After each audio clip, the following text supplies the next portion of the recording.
Hello and welcome to. Oh, hang on, Brian. This is always the tricky bit when you think about it. Hang on.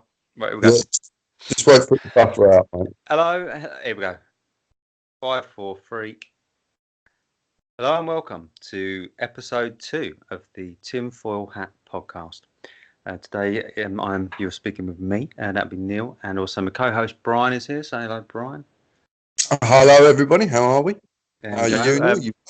I'm doing well. I'm very pleased with the we've had our first. We managed to get our first episode up, and we also managed to. We're beginning our second episode within the week. So we can only see that as a success. So anyone who's managed to tune in to the pilot episode or episode 1, is really pleased with that. So it's out there, Brian. It's out there, and it's on the airwaves, and Let's long may it continue. Indeed. And I think out of the 3 views that we've had, one was yours, one was mine, and say the other one's probably my mum. Happy days. My mum knows the internet. Well done, Mum. Hats off to you.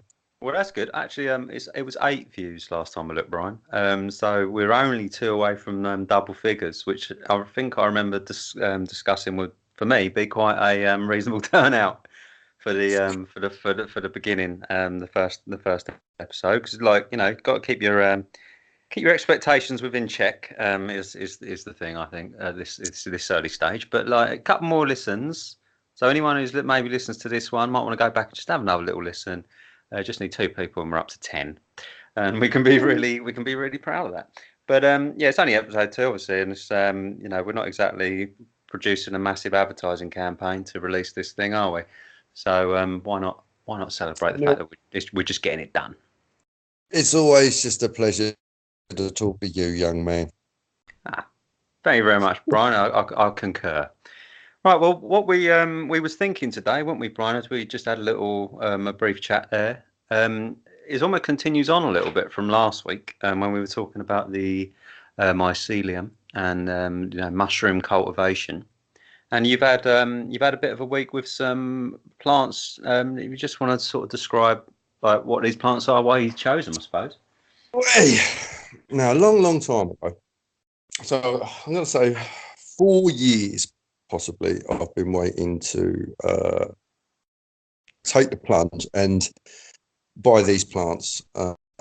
When we get more organised, I'll put a link together from this. I don't know how this works. It's always Germany. Germany always has all of the plants. There's a wonderful site that will ship internationally. And they have, and I'm not lying to you now, every Ayurvedic herb, tree and plant you can think of. And a few of them there, I have wanted for such a long time. I took the plunge and have bought myself a rake of them because, you know me, I eat a plant-based diet. And a long time ago, I started eating dandelions, which is a really funny thing, Neil. I don't know if you ever tasted dandelion. Well, it's got a reputation for causing you to wet the bed, I believe. But It I have had it apparently. In larger quantities, which I do eat large enough quantities for it to be diuretic, is very, very astringent, very, very, very bitter. Until you realise there's actually, that I know of, 3 cultivated varieties. 2 are French and 1 is English. The English is just known as the thick-leaved variety, which is brilliant. It is less bitter and is more like a lettuce leaf, like a Romanian, like a little heart gem, a little gem lettuce, So just get this. So now there's 3 parts, well, 4 parts with seeds. So there's 4 parts to your dandelion: your root, your leaves, and your flower. What are you eating? Predominantly leaves, all year round. So it's a wonderful perennial. Grown in the shade, will have huge leaves. And this is funny, isn't it? Because dandelions are just dandelions, aren't they? Until you actually eat dandelions. And then when you walk past certain dandelions, might be outside someone's garage wall, just growing out the crack, you look at the leaf and you realise that it's much less toothed than some of the others, which means it's broader and wider. It actually has more volume to it, and you think, oh, wouldn't I like to get the seeds off of that one? It's a funny thing. It's a funny thing, and yet they do have varying levels of bitterness. That is for sure. I mean, there's an old wives' sort of rule of thumb there that you should always pick them before midday. They're less bitter. I find that's true.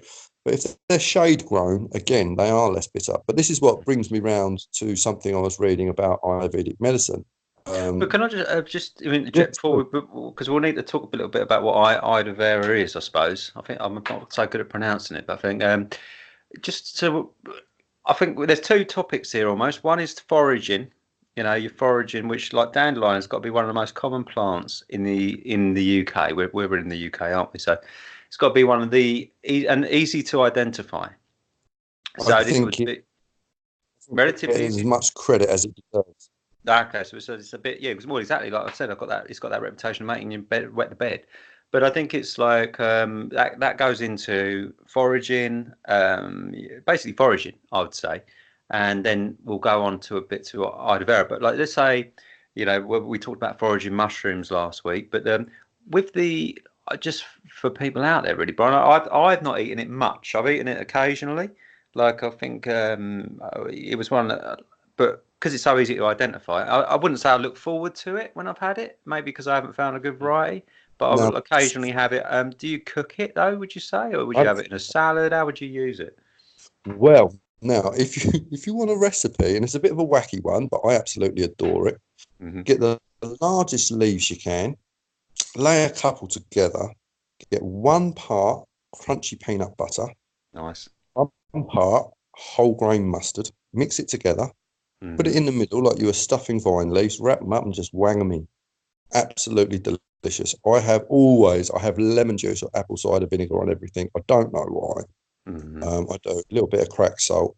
Really nice, really pleasant. But then when I actually eat them, no, I just eat them, mate. Yeah, you just pile in 200 to 300 grams a day. Eat them. They're an absolute superfood. Yeah, and then obviously the root, when you roast that, makes a wonderful. Now they always say coffee substitute. I find that wrong. It is a drink in its own right. It's like saying that Horlicks is a coffee substitute. I mean, it's a hot drink. It's like people to get people into hot drinks that are brown. I think that's coffee as opposed to Ribena.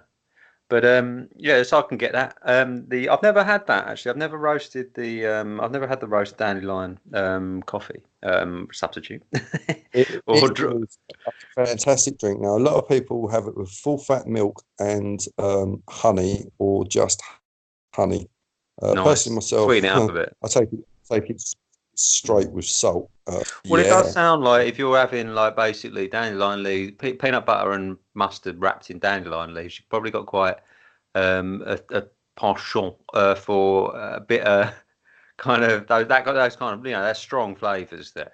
I do as well. Don't get me wrong. I could imagine having that with a beer, as like a beer snack. Yeah, like wasabi nuts, Yeah. They're like olives. Nobody likes olives until they like olives. Until you do.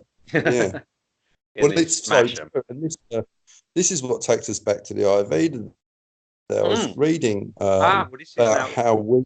Well, I really think this is an appropriate time because we've given a bit of a little foraging tip there for those that are interested, and you can't really go wrong with that. So we're not putting out any dangerous foraging tips, but now aloe vera. I just want to go back to when I first sort of discovered aloe vera, which was only a little while ago, really, sort of 2 to 3 years ago, and I discovered it as like a sister science to yoga. Yes, very well put. And I do think that is the thing, because it's like now yoga's, a lot of people it's fast yoga, but like most people associate it with a form of exercise, maybe some meditation. But I would be right. Interject there. We do different yogas, you and I, don't we? I'm Kundalini more. Well, I've kind of my meditation practice is edged towards energy work, but my physical practice, which I have to be honest, has gone a little bit awry, um, which I do mean to sort out soon. Is based mainly on half the yoga, just the standard yoga forms. So I like to, yeah, my two primary practices, meditation is which is my strongest practice by far. But yes, so that. Did you just stretch want to with the breathing. know? I mean, Well, no. well, It's no, there are. it's I how suppose you. our meditation's different as well, isn't it? Yeah, I suppose we've got to remember that there's so many different people have so many different experiences with what the word yoga means. Like even we start with them vagaries almost, and the language of yoga. Like what does Kundalini mean? There's a big topic there. But I do think we want to stick to if we stick like. But yeah, that's my own I'm personal not thing. Like I would sure. say for someone who has no knowledge of yoga at all, they would want to basically start. We'll break this conversation down into I think there's a physical practice often which is like yoga moves. There's a meditation mental practice for most schools of yoga, and there's also the environment and the food that you eat and just sort of almost like basically all them as external elements and how they interact with your body, which is probably what Ayurveda really is, isn't it? Would you agree? That's a good. I know they cross Well, over a lot. this is what how you were saying that there's different types of yoga for almost different people. It's the same with your doshas and Ayurveda, that there are different types of people, and not all. I don't like to say medicines, but not all practices work for everybody. No. Yeah, it's a fascinating field, and one I am not skilled to talk about. I'm Well, not, but I wouldn't say I am either. But the one thing I could really, I reckon I could do a quick rundown. Do you reckon you could pull off a quick rundown? no, I might give it a shot because I've I've got got the right places. yeah. Then we'll do a real quick one. So, like you said about the doshas, yeah. So I would say on this is, and for anyone who's probably an Ayurveda like practitioner, this is probably a horrific botch And laugh job. already. But we're sorry, we're going to go for it anyway. As far as I can tell, this is as far as I can tell, this is the basics. Ayurveda sort of suggests that there are three body types, primary body types, or even three types of energy, which could be seen as when you're talking about bodily medicine and things, would be turned into three body types, and they would be the. Do you know what they're called, Brian? Can you remember them?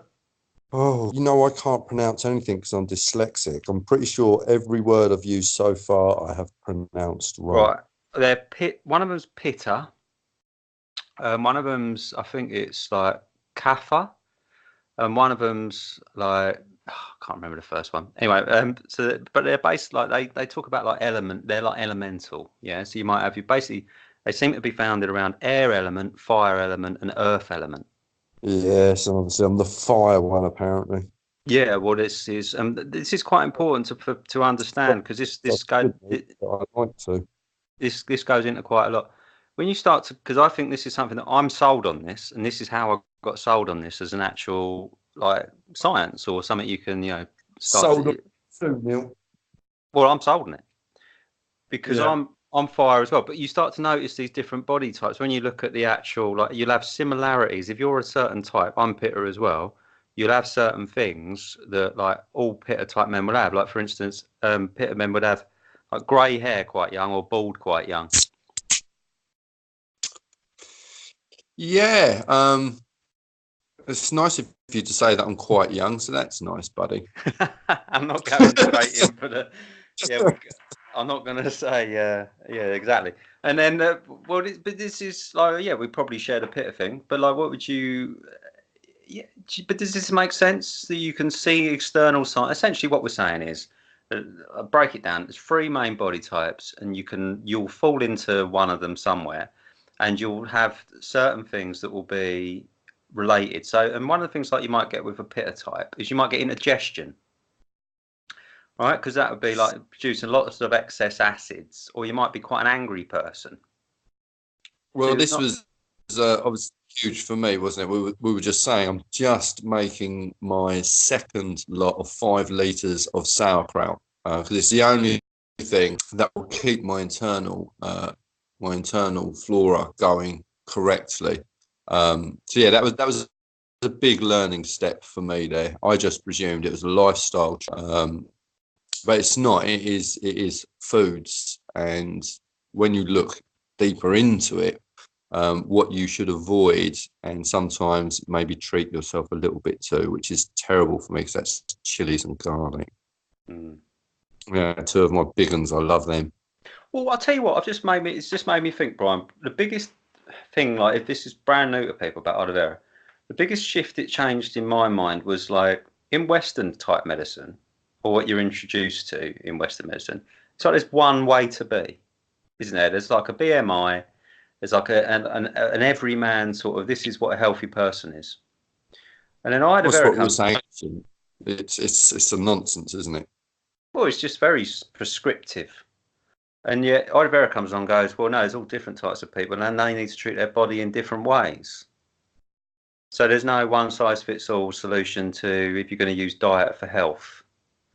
Because you get, don't you? You get all these different Western diets pretty much. They're usually Western, like your Atkins or, you know, what's the Stone Age one recently? But anyway, you get all these things. Caveman diet, like carnivore diet, and like it might be good for some people, it might be terrible for others. Now, this is what I have wondered, because there seems to be, and like we were saying about echo chambers on YouTube, there's this really cool vegan guy out there who's raising awareness by challenging people's perceptions of other things, like, because I've always said that if you eat a chicken, it's all right to eat. I don't see any boundaries. If you're going to take a life and consume it, it could be another human. It doesn't matter. You're taking a life to me. I see all life sacred. And so he's putting across these. Now, there's another guy, I can't pronounce his name. I think he's like Swedish or something. And he's a raw meat eater. And he just eats raw meat. Which, I find a bit like, bleh. But that's me, isn't it? I mean, that is literally me. I find eating live plant, predominantly sprouted seeds, grains, nuts, and I feel it as well. When I eat it, I feel good, Now, what's to say when your man's eating half a raw liver there, you don't feel good, I mean, I can't say that he's wrong about that. I mean, it depends where he got hold of it. Well, you would like to think it was organic, because if not, then you're eating some bad antibiotics. No, I'm thinking, is his friend Hannibal Lecter by any chance, or is it? His name's like Svarge or something.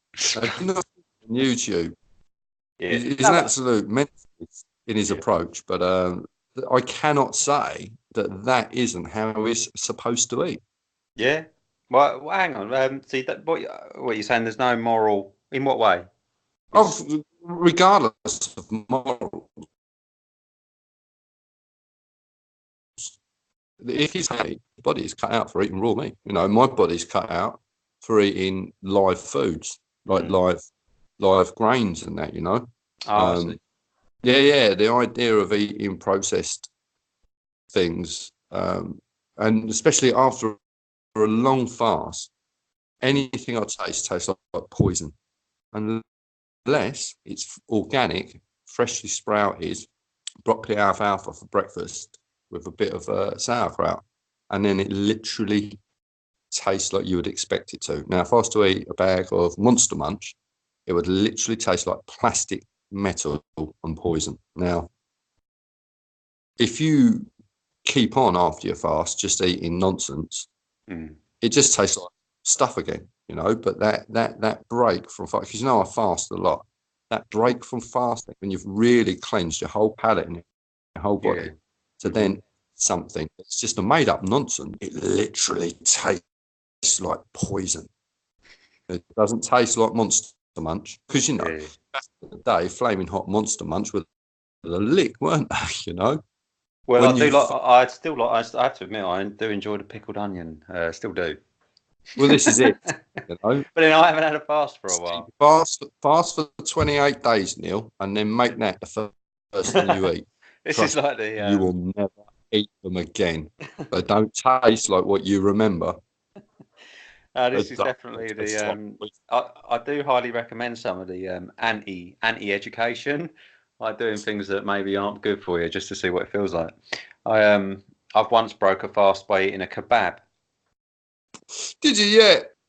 I just broke. Like I hadn't prepared myself psychologically properly, and so I was about a day in, and I There just thought. is I remember thinking, psychological I prepared. just honestly thought I can't be bothered with it. Oh, not even that I can't be bothered. I just like I'm going to break my fast. I remember thinking, yeah, and felt like I'm That's your definitely. body telling you that. I've learnt this now. Yeah, but then I remember thinking, right, if I'm going to break my fast, I'm going to break my fast. Like, I'm not going to just have Gotta put it over one yeah. knee and spank it. I'm not going to find something in the back of the cupboard. It's like I'm going to the kebab shop. And I just remember, I think I even got a don. I don't even like doners. I just thought I'm going to get the worst thing in the menu, and just smashed it. And I think it was like, I don't know if it was some kind of experiment or punishment. I don't know what was going on, but I've got quite a clear memory of that. I felt pretty miserable afterwards. I remember like about an hour later thinking, oh God, but it was useful experience. Of course it is. It cements your fast for the next time, I always feel. Well, it But made me, for yeah, it made me think I've got to prepare. It made me think that for sure. yeah, for anyone who's listening who has never tried a fast but is thinking about an intermittent fast or a long water fast, if you wake up one day and decide that you want to eat, just eat. It's as simple as that. It's not you deciding that you want to eat. Your body is telling you somewhere deep down, yeah, maybe we should eat. I've had that couple. I'll have to put in a bit of a side to that though, because you need to distinguish what part of you is wanting to eat. Oh, yeah. If you're just bored, you're just bored. Exactly, and that's one of the beauties. That's one of the beauties of fasting, though, isn't it? It makes you realise how much you eat out of boredom or just like stimulation, and how much you actually. That's one of the real values of it. You know, I only ever go to the shop to buy alcohol. I go to the shop, people think I'm an alcoholic, but they only ever see me like once a week. I just don't shop. But then when I look at people in front of me, they've got a trolley full of food, and it's like, wow, you're actually going to eat all of that as well and be back here next week, if not Wednesday. I mean, it is insane. Mm. Well, it's a tough one. I've once heard someone say, "We're all in the modern man. Everyone's a neurotic when it comes to food."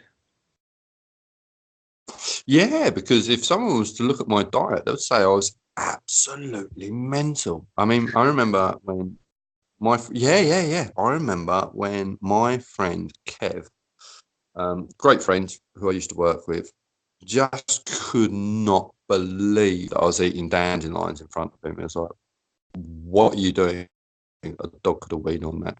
So, dude, these are the most organic, nutrient dense food substances you can get your hands on, right? And then I watch him eat like a family sized pack of Doritos. And then, so then, like, no, you go, which one's mental? You know, there is just, yeah, I will agree with that. Everyone is neurotic when it comes to food. And more so now, the older that I am, if it ain't organic, I sort of go, oh, God, how did you grow this? You know, and you can obviously tell I am missing my allotment massively since I've moved.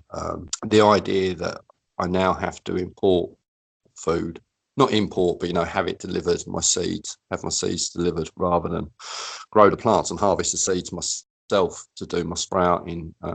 It's taken a big chunk out of my cycle.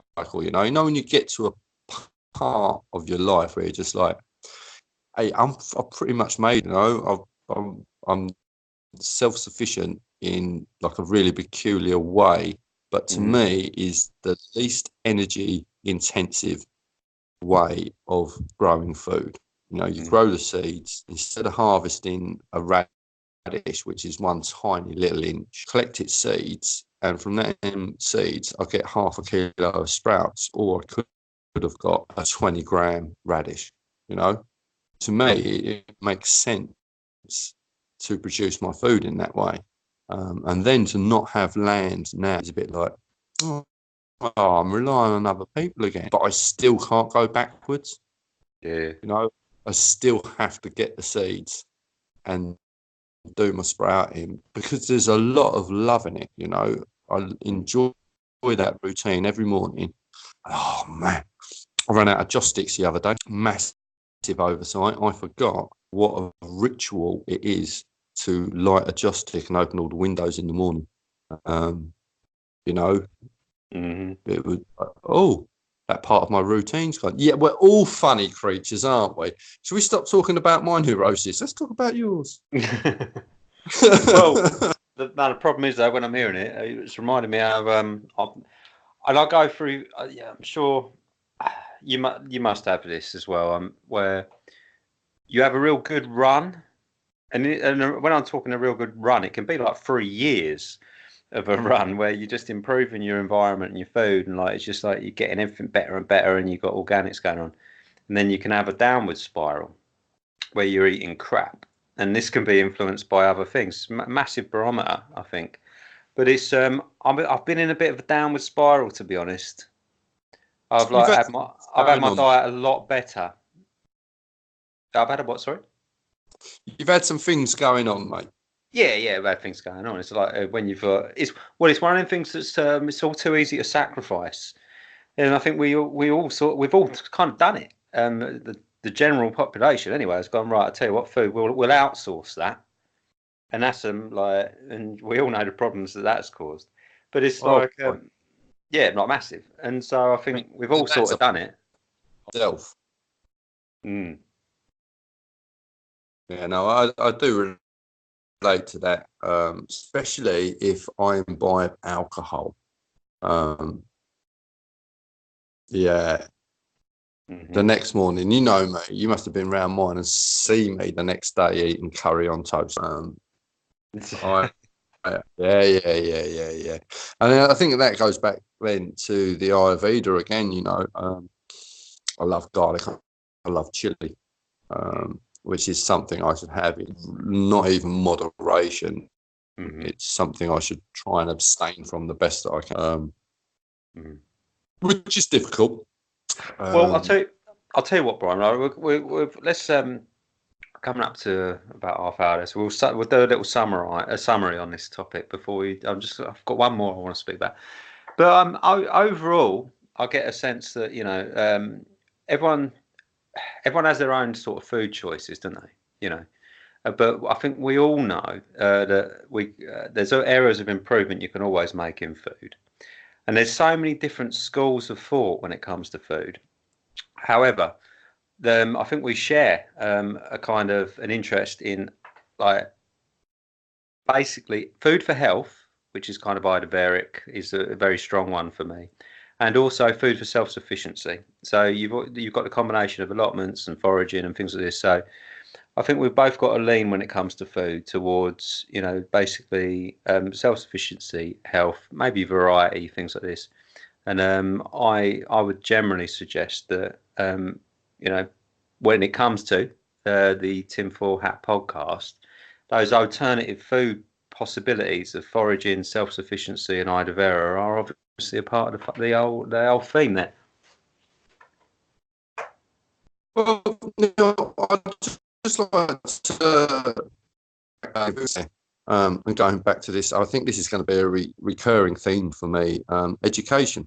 I don't think people actually see food choices as being a choice. I think what is on the shelf in Tesco's is their choice. See, because for me, it always harks back to we didn't evolve 100 years ago. When I say that dandelion doesn't get the credit it deserves. That's because our nation has survived on that for millennia and millennia and millennia and millennia. You know, that plant has always been eaten.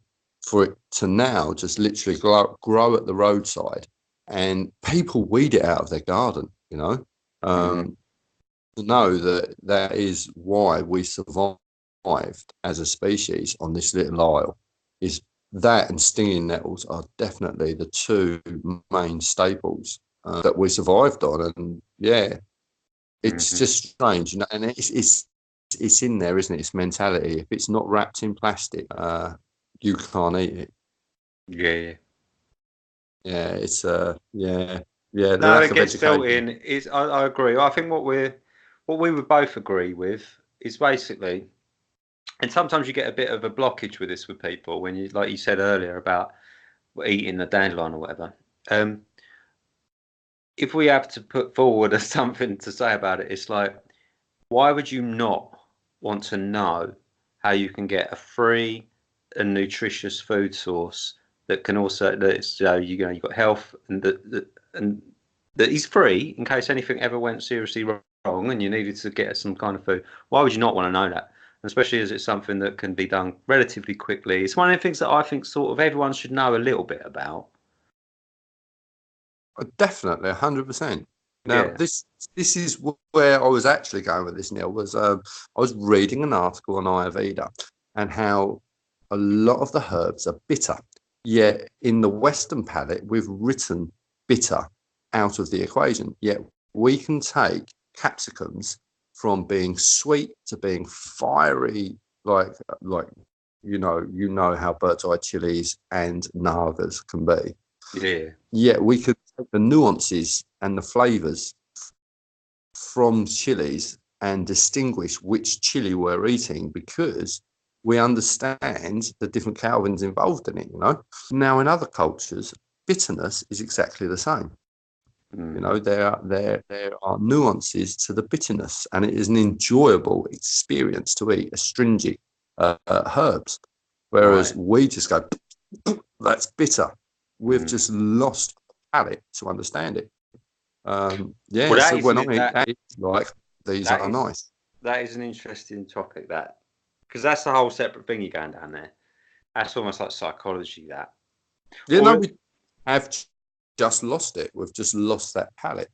So whenever what is strange, I remember, I've been with with people with very restricted palates, and yes. An extremely restricted palate. It was pasta or nothing, basically. Yeah. This is. I find it. I've been frustrated by it. I'm sure actually quite a lot of people have had this experience, especially with like growing up with kids and things, where they might all of a sudden they just go off a thing, and it's like you lose like a quarter of their entire diet because they've just gone against. They've turned against this thing. You're like, what the hell are you doing? You know, how can you not eat this? Why have you not like this? Greens are the obvious classic or whatever. But I think there's a strange, and I've got to be honest, it's one thing I've not been dealt with very well when it comes to people, especially adults. I'm like, just taste it, just taste it. They go, no, I don't like it. I don't like it. First, when you look at it, I mean, what we're talking about is nourishment. Yeah. Not enjoyment. This isn't entertainment. It's just food. You've only got to do it. Some people like 5 times a day. Some people like 1 time a day. Now, I'm very funny. Sometimes I have to eat after I've done my coconut pudding in the morning. I have to eat. And then sometimes, I'll go right through the day, sit down at the end of the day and think, well, do you know what? I'll just have a mint tea, But then some days, I eat and eat and eat and eat. And that's my body telling me, you need more vitamin C or zinc or something, that's my body telling me that, you need to eat. I left enjoyment of food, because I have been plant-based since, God, over 25 years now, isn't it? For some Probably. people, though, Brian, can you imagine that if you said that to some people? Go like, "Yeah, I'm a plant-based eater," and then you go, "Well, I left the enjoyment of food behind about 25." Well, back Some then, people would be like, "Yeah, too fucking right." well, But it no, was then, mate. You know, it was lentils or nothing.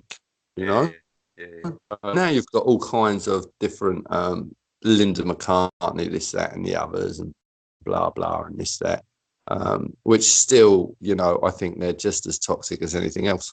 Yeah, but can you imagine? Like, Yeah. yeah, I've had this experience of like well, I was a vegetarian for about 6 to 9 months. Can't remember exactly. So I have kind of limited my diet from time to time. And I've Was that passed. all them snails out the garden? Yeah, Yeah, I remember. I've had quite a lot of experimentation with food as well. Tried different diets. It will come round yours free of charge and clear your garden of snails. Well, No, but it's hats off to you. Hats off to you. I mean, the I French gave it a shot. I gave it a shot. But like the thing is, I suppose when I think about all these things, that it's well, I've just noticed that there's been lots of value for me in exploring foods from lots of different perspectives.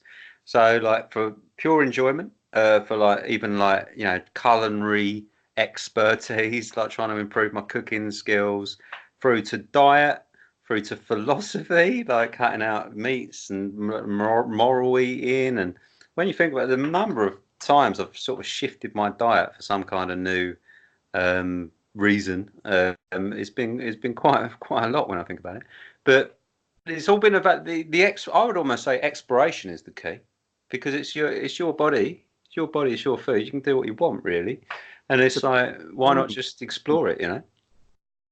Well, exactly. I mean, going back to sprouted seeds, the only reason that that came about, I mean, back in the day, it was cress, wasn't it? You know, cress was a sprouted seed that you ate, which is funny because land cress, now, you know, there's the penny cress that we get in the fields. But it's not that common actually these days, but not much is in the fields.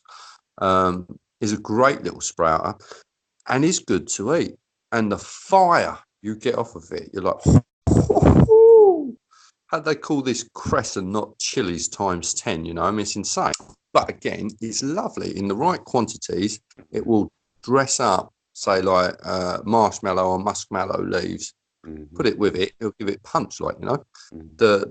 The time there when I was working hard on the allotment with annuals, because now I'm predominantly annuals for seeds, perennials for life, in it. You know, once you've got your perennial area of your allotment sorted, which should be a big part of your allotment, you don't have to do anything with it apart from put compost on it. You know, I'm into a no-till kind of grow.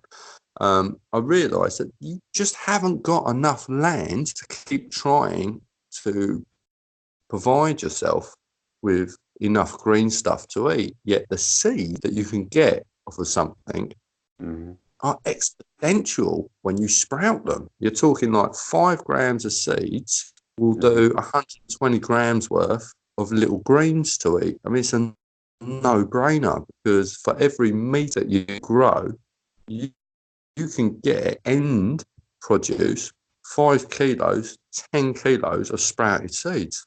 Whereas the meter that you're using, you might only get 120 grams of food. I mean, it's just ridiculous. I mean, that's how it came about for me personally. So it's always an evolution, isn't it? And that's the beautiful thing. That, and it's a lovely measure of time growing, isn't it? Let's take stinging nettles, for example. You think stinging nettles are there all the time, aren't they?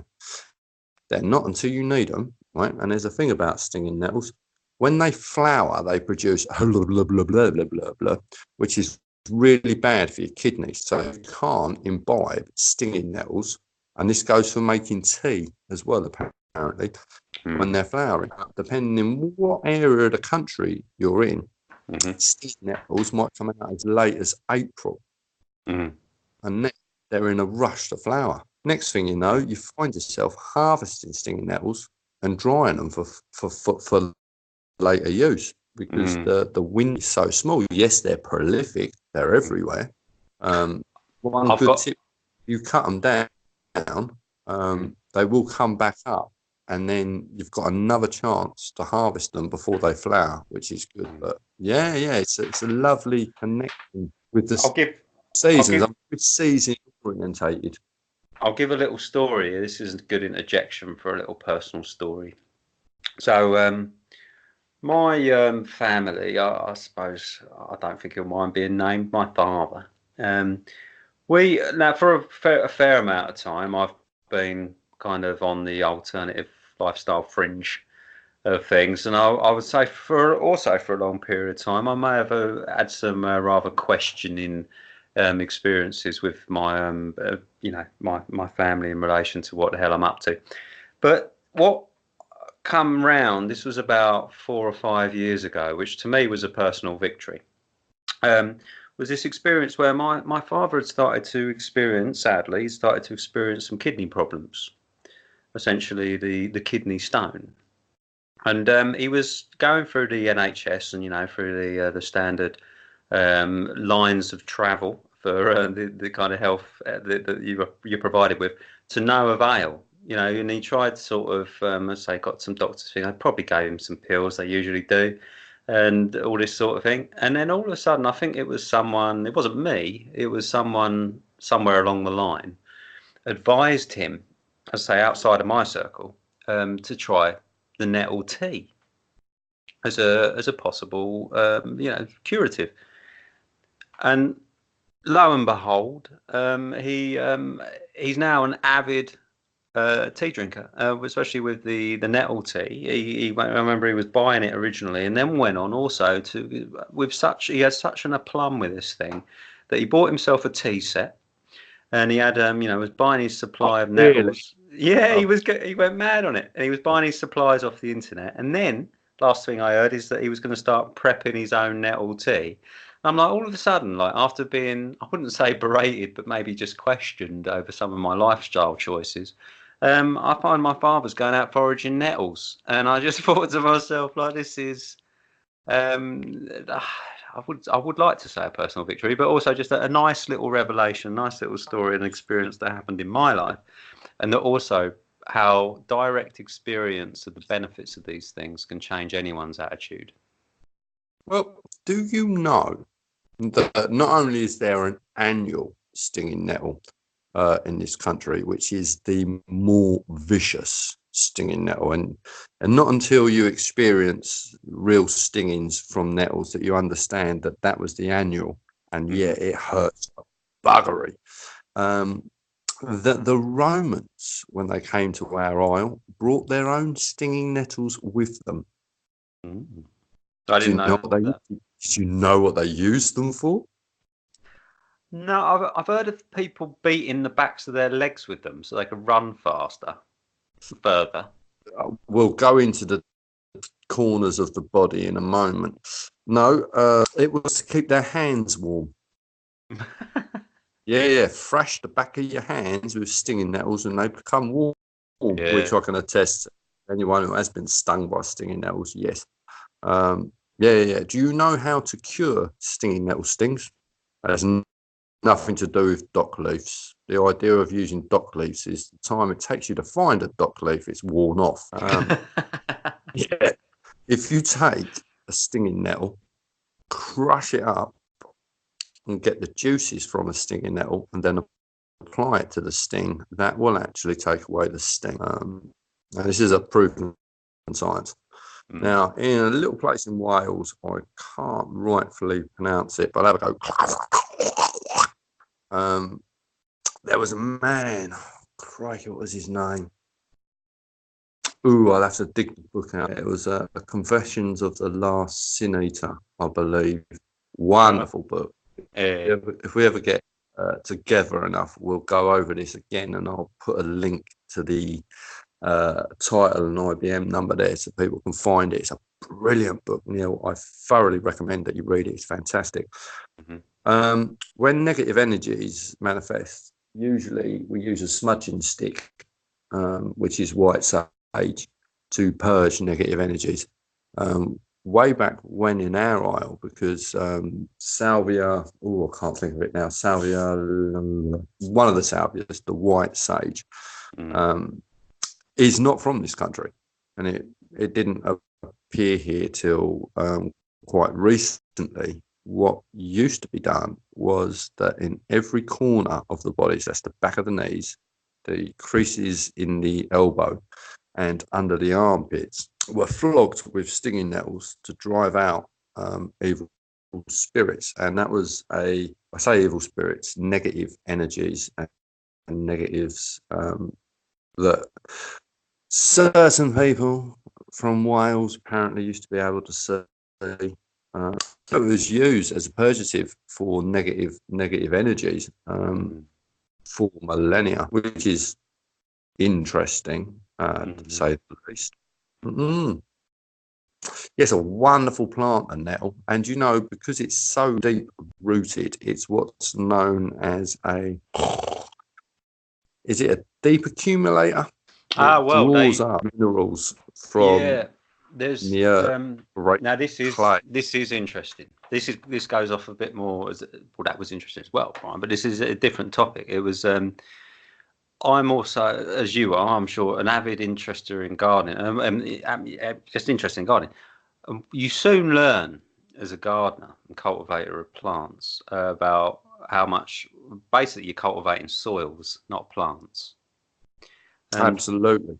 And one of the things that if you're a perennial plant grower or any plant grower, but if you do look into perennials, you can, if you try to balance your plant, your strata within the soils. So you want some plants which are going to the subsoils and drawing out nutrient from that level. Some plants exist in the mid-level, and then some you've got on the surface levels, and they're all rotating and adding and removing nutrient to the soil. And this is how you basically maintain soil fertility, which is an art that we've lost. But the nettle is one of the great. Isn't it? Yeah, it's one of the great kind of it absorbs nutrients out. Leach isn't a great word, but it absorbs nutrients out of the soil and therefore can be a wonderful compost because it's within the plant itself. It's another reason it's mineral rich. Yeah, well, stinging nettle tea, which is the compost, is a great nitrogen fertilizer, along with comfrey being a really phosphorus heavy tea. Yeah, you literally take growing stems of stinging nettles, place them in a bucket as far as you can, and put a brick on top, fill it up with water, let it steep for a good 7. Oh boy, it smells. And not good, but that wasn't a good, oh boy, it smells. I mean, oh boy, it smells. Like fish. It's awful. And then bottle it and then dilute it. It's the most nitrogen rich fertilizer you can get your hands on. It's fantastic because it goes so deep into the clays and, like you say, the substrata, and can pull up minerals that other plants can't. I mean, some plants are nitrogen fixing bacteria dependent that can improve a soil. Whereas this literally, if you just keep cutting stinging nettles down and moving them to another side of your plot and digging them in, will improve your soil. Yeah. It's a fantastic knowledge, and I don't think this is, by any stretch of the imagination, new technology. Do you? Oh God, no! This is the original.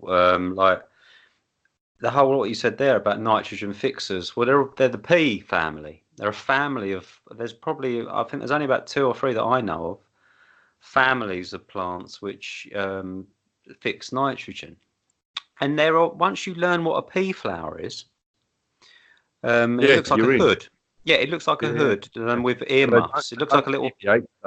And they are everywhere. Like you will see them at every level of the plant kingdom. So the tree ones, for instance, like your acacias and laburnum, and it's just like these are. You learn that little trick of knowing what the flower looks like, and you'll find them everywhere. And you know them. Well, this is right. Because this naming of plants through to the common English like bladderworts and such likes, you know, that literally relate to parts of the human body, which I find well, that goes back to this is and this was one little fact as well, which I think my dad was a little bit stunned by this, going back to the nettle story and the problems with his kidneys there. Do you know the Latin for the nettle, the common nettle? Oh, hemp argony. No, that's the other one. Oh, should do. No, my bad. Okay, well it's I've got to get this right. Here we go. Ready? Your ticker diosia, or yeah, URT. I'm bad at the old Latin pronunciations.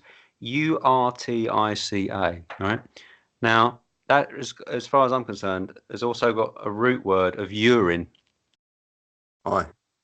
You know, it's in there. As far as I'm concerned, it's like, you know, this is so it's, you know, a cleanser of the uretary system. Now, I don't know if that was, am I just projecting that onto it? I don't think I am.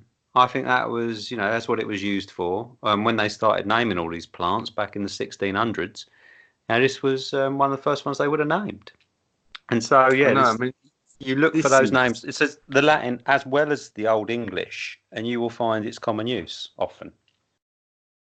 Well, it's just insane, isn't it, that in 400 years, so let's go 30 years a generation, what you're talking there, 24, 48, 40, you know, a few generations, and we've lost all this knowledge. Yeah, it's been very quick, very quick. But when you think about it, it only takes 1 or 2 generations to lose knowledge.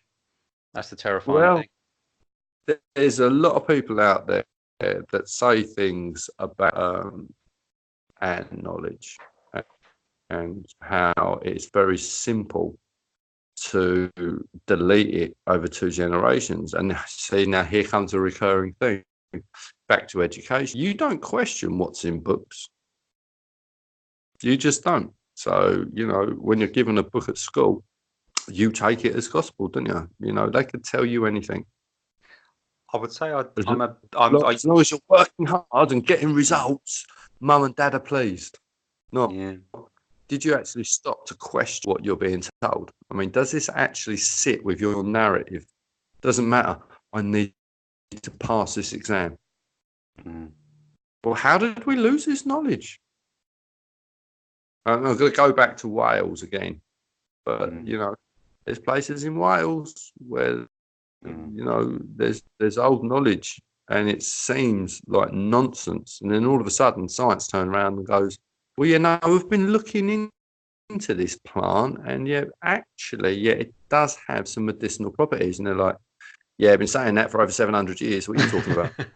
But literally, like, you know, because it's a small pocket of a closed, essentially, community environment, it doesn't reach the wider narrative, does it? But now with the advent of the internet, well, this is a part, and I'll tell you what, Brian, this is a really useful opportunity now to start I think, summarising our chat today, because to me that is one of the almost like the purposes behind the podcast like this, isn't it?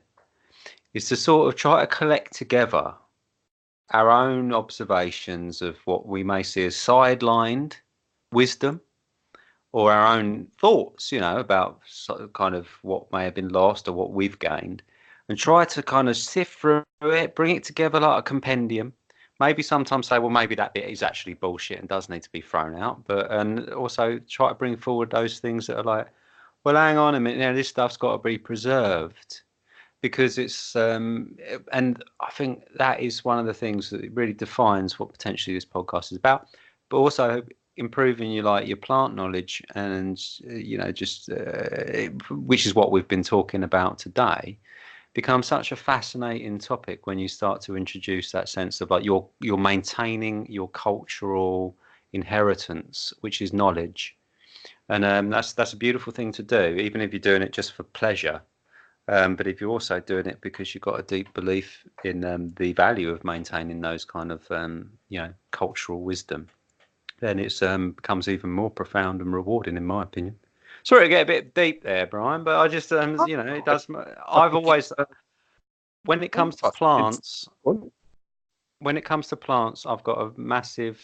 Yeah, I get very religious. Plants. Yeah. Well, I think that was one of our binding factors of being friends there all them years ago. When everyone else was out sort of doing cool stuff, me and you were talking about allotments. Well, it was, wasn't it? You know, we were young bucks, and I'm pretty sure we were sort of like kindred spirits there, weren't we? Because everyone else was like, well, no, allotments are for old people. It's like, no. We won't talk about too much about what they were up to whilst they were coming and find. How would you not want to grow food? What's wrong with you? Yeah. No, it's definitely it's a multifaceted thing there. Definitely 100%. I think definitely on one side there, it's nice that the listeners get to know us a bit better and discover our weirdness. Yeah, but also I think this has pretty much been an episode of gives a pretty good and clear and broad, journey into our shared love of the plant kingdom, that's what I would frame that as, and it really is. We definitely have a shared passion there, and on many levels, not just we're not scratch surface. We're not just growing large pumpkins to play at the show, the local village show. There's a kind of, I think there's a massive amount to that topic. Well, anyway, Brian, what do you think? That is a long old little episode there. We've done it on the plants, but there's so much more to talk about. Lots more to discover. We should say goodbye to our listeners for now, and if you want to stay around for a second half, then I'm all good for that. All right, we'll see how we go on that. There was another topic I was thinking of bringing up. Well, thought there might be. So the AI. But it's another biggie. It's another biggie. No, I'm good for that, mate. I'm all good for that. Mate. Shall we put the kettle on? Open it, and I'll phone back in 5. Yeah, let's take a sabbatical there. We'll just do a little closing statement. Thank you for this. We may join us a second half, or may join you a second week. Speak to you soon. Goodbye now.